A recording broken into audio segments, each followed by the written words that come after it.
wengine wako busy, waziri mkuu anashughulikia hoja ndogo. Ninyi matajiri msiojua shida za Watanzania mnaona ndogo hizo.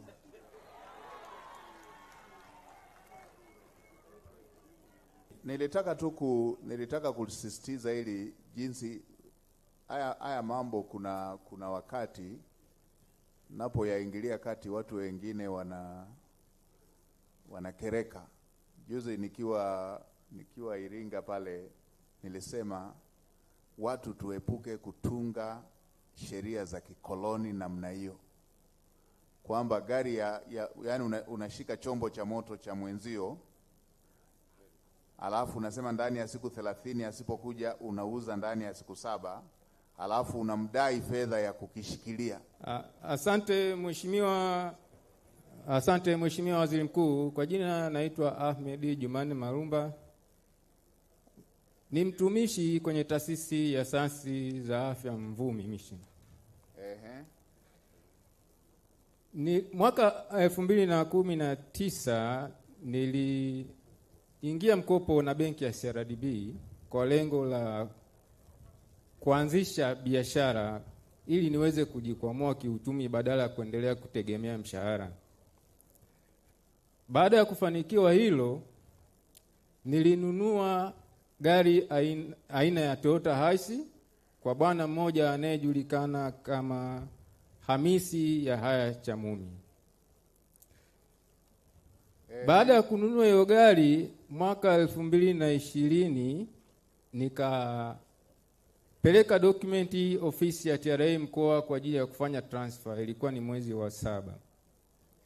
Wakati nafanya transfer ikaonekana gari na deni la shilingi 1,180,000. Toka nimenunua gari mpaka wakati ule, kwa mimi binafsi ilionekana kwa mujibu wa mkataba kwamba nadaiwa shilingi 780,000.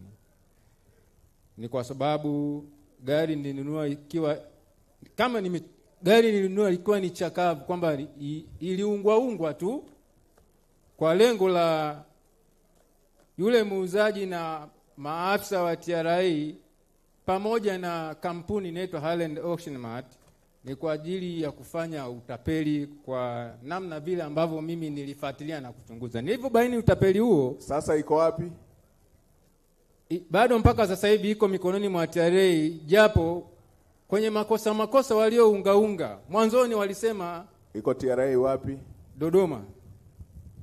Meneja wa TRA, hebu tuambie bwana, hii gari mnafanyia nini? Na kwa nini mmekaa na gari miaka 6? Sasa atalipaje kama gari mko nayo? Hebu tuambie bwana. Mheshimiwa Waziri Mkuu, mlalamikaji nilikutana naye, amenieleza hiyo changamoto yake, na kwamba kwa upande wa TRA alikuwa hana deni lolote baada ya kufuatilia, na kwamba wanaolishikilia hilo gari lake sasa hivi ni kampuni ya Auction Mart, ambayo ilikuwa anatakiwa yeye alipie ada ya kulihifadhi ile gari lilipokamatwa. Sasa tangu kipindi hicho alikuwa hakulipa, na ndio amenieleza sasa hivi, na mimi nimelisikia taarifa hizi. Ilikuwaje? Naam, ilikuwaje?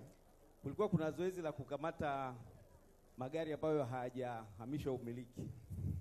Sasa lilipokamatwa ile gari na likapelekwa kwenye yadi, na baada ya kuclear hizo changamoto zake zote za kikodi, akawa analazimika sasa atakiwa kwenda kulipia ili achukue gari lake kwa wale walio kama ada ya kulipia. Sasa ikaonekana kwamba baada ya muda mrefu hakuweza kuja kulipia, na ndio amenijulisha hapa kwamba hilo gari bado liko pale kwa hao watu wa hiyo kampuni ya Auction Mart. Ni wapi lipo? Amesema liko hapo Dodoma mjini. Miaka 6. Ndio. Mheshimiwa Waziri Mkuu, naomba nizungumze kitu kimoja. Hili jambo nimelifuatilia kwa miaka 6, sio kwa kukaa. Nikitoka Mvumi nikienda huko, na nimefika ofisi zote za serikali ambazo zinahusika. Jeshi la polisi wanajua, ofisi ya mkuu wa mkoa wana taarifa. Nasema jeshi la polisi kwa maana ya Wizara ya Mambo ya Ndani inajua. Wizara ya Mambo ya Ndani inajua. ofisi ya Wizara ya Fedha ina taarifa, na nilipeleka malalamiko pia ofisi ya Mheshimiwa Waziri Mkuu wa wakati ule, Mheshimiwa Kassim Majaliwa. Kifupi niseme hivi, Mheshimiwa, una kazi kubwa sana ya kurudisha imani kwa wananchi. Kuna utapeli mkubwa sana katika watumishi wa umma ambao wamepewa dhamana. Kuna nyororo ndefu, na nakuomba, na nilishaandika, sio kwamba naongea hapa, hivi vitu viko kwenye document. Na nasema hivi na wale wote kwa sasa hivi. Unajua gari ilipo? Ilikuwa pale kwenye bohari ya mafuta bungeni, lakini haipo. Ilikopelekwa wanajua wao.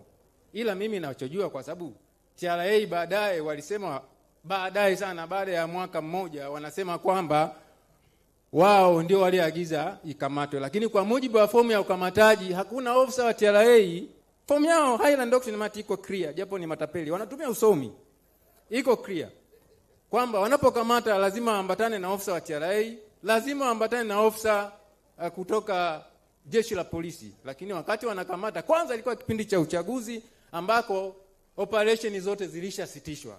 Alafu sasa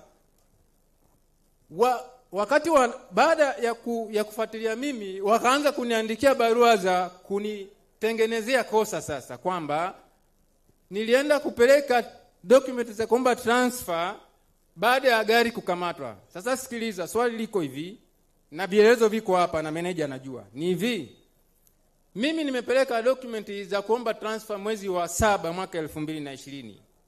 Gari imekamatwa mwezi wa 9 mwaka 2020.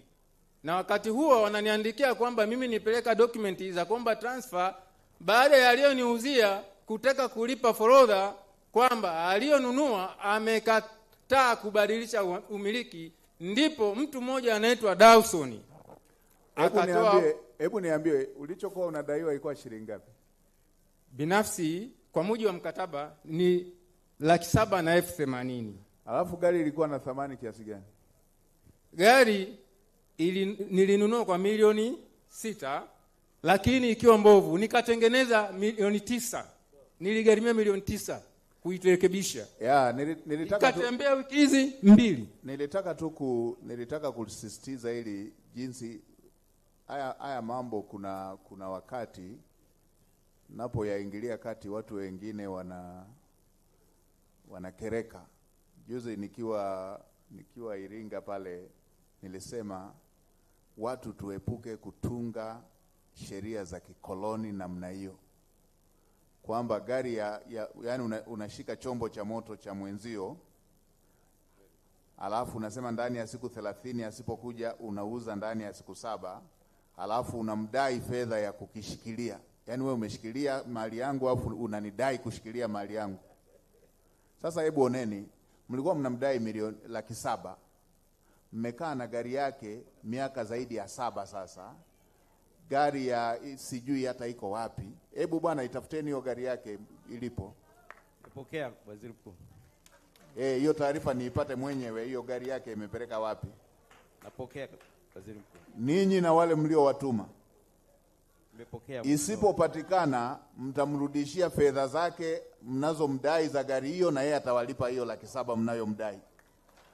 Nimepokea Mheshimiwa Waziri Mkuu.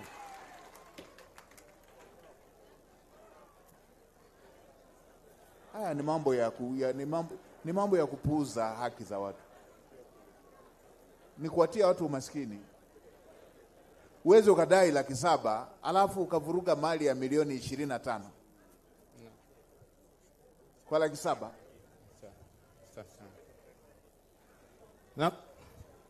Nakushukuru sana mheshimiwa. Haya, hebu peana meneja, nataka hiyo taarifa niipate kutoka kwako mwenyewe. Nataka niipate, uniambie ili mmeshalishughulikia huyu gari yake mmeipata. Kama hamjapata gari yake, ni shilingi ngapi umesema? 6 na ngapi? Milioni 6 ukijumlisha na ile gharama ambayo niliingia kwenye kuitengeneza milioni 9, unapata milioni 15. Meneja, lakini msipoipata hiyo gari yake, nilikuwa nimeanza msipoipata hiyo gari yake, mtarudisha hiyo milioni 15, halafu yeye awalipe hiyo 7 mliokuwa mnaitafuta. hiyo ile nyinyi mlipo hiyo 700,000 mliokuwa mnatafuta. Nimepokea mheshimiwa waziri. Hatuwezi tukawa unatekeleza sheria kama hatuna akili hata kidogo. Shilingi 700,000 mnapotezaje mali ya milioni 15?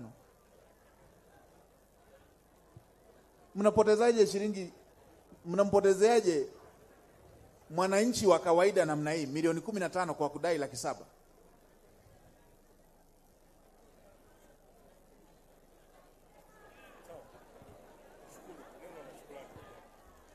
Kama sio kukosa tu hali ya kawaida tu ya kuelewa maisha ya ninyi mnakusanya tu, amjui hawa watu wanahangaikaje. Wanahangaika hawa maisha yao mpaka kuifufua tu gari mbovu wanahangaika.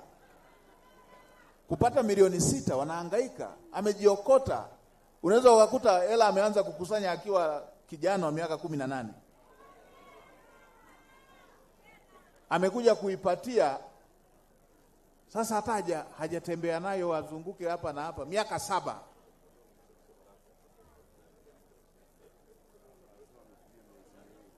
Na miaka hii 7 yote anazunguka kufuatilia.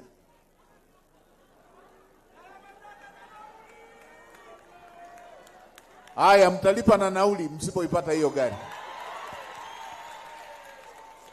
Asante sana mheshimiwa. Nije niipate hiyo taarifa. Wewe na wewe jina lako nani umesema? Ahmed Jumanne Malumba. Haya, Ahmed na wewe hebu andika namba, Raymond mpe namba yangu huyo. Nitawasiliana naye mimi mwenyewe. Dodoma oye.